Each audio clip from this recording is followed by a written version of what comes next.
આમોદ મામલતદાર કચેરી તેમજ આમોદ તાલુકા પંચાયત કચેરી પાસે આવેલ જર્જરિત બહુમાળી ઇમારત વહેલી તકે ઉતારી લેવા માટે આમોદ પાલિકા સદસ્યએ માંગ કરી છે। આમોદ મામલતદાર કચેરી તેમજ તાલુકા પંચાયત કચેરી પાસે આવેલ જર્જરિત ઇમારત તંત્ર દ્વારા વહેલી તકે ઉતારી લેવા માટે આમોદ નગરપાલિકાના અપક્ષ સદસ્ય કમલેશ સોલંકીએ માંગ કરી। તેમણે જણાવ્યું કે આમોદ નગરમાં આવેલી બહુમાળી ઇમારત અત્યંત જર્જરિત હાલતમાં છે તેમજ 50 વર્ષ પહેલા બનેલી આ ઇમારત 2 થી 3 વખત રિનોવેશન કરવામાં આવ્યું જે હવે સાવ જર્જરિત હાલતમાં છે। આ જર્જરિત ઇમારતના સ્લેબ રાત્રિના સમયે જાણે ધરતીકંપ આવ્યો હોય તેમ ધડાકાભેર તૂટી પડે છે।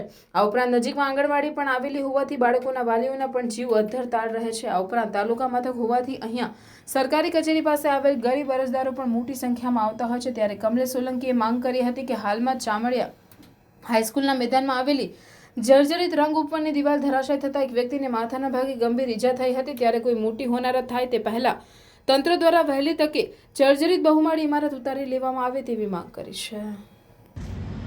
અત્યારે આપણે આ બહુમાળી બિલ્ડિંગ પાસે ઊભા રહેલા છે જર્જરિત, જે છેલ્લા 50 વર્ષ કરતાં વધુ સમયથી બનાવવામાં આવેલી છે અને 100% જર્જરિત થઈ ગયેલી છે, જેના પોપડાઓ પણ ઉખડીને ધાબા ઉપરથી રાત્રે મધરાતે પડવા પડે છે, જે આજુબાજુના રહેવાસીઓને જ્યારે ધરતીકંપ થતો હોય તેવા અવાજો આવીને ધબધબ પડે છે।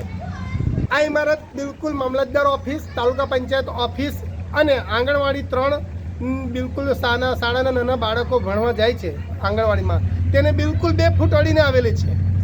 આ એટલી બધી જર્જરિત થઈ ગયેલી છે કે અને 2-3 વખત સરકારશ્રી દ્વારા રિનોવેશન કરવામાં આવી 50 વર્ષમાં, છતાં પણ મૃતપાય થઈ ગયેલી હવે પછી રિનોવેશન પણ થાય એ સ્થિતિમાં નથી અને તાકીદે આને ઉતારવામાં આવે। PWD ને અમારી વિનંતી છે કે આ આંગણવાડીના બાળકો અહીંયાથી નાના નાના ભૂલકાઓ જાય છે, જો તે 2 ફૂટને અડીને આ ઇમારત આવેલી છે જાહેર માર્ગથી, આનું તાકીદે ઉતારવામાં નહીં આવે ને જાનહાનિ થશે તો સદર જવાબદારી તમામ રજિસ્ટર્ડ શાખાના PWDના લાગતા ઓળખતા વિભાગની રહેશે, જેથી અહીંયા નજીકમાં જનસેવા કેન્દ્ર, શાળા, તાલુકા પંચાયત, બહુમાળી બિલ્ડિંગ, આ સ્ટાફ ક્વાર્ટર્સને તાકીદે ઉતારવા માટેની હું કમલેશ સોલંકી વોર્ડ નંબર 6ના સદસ્યની વિનંતી છે।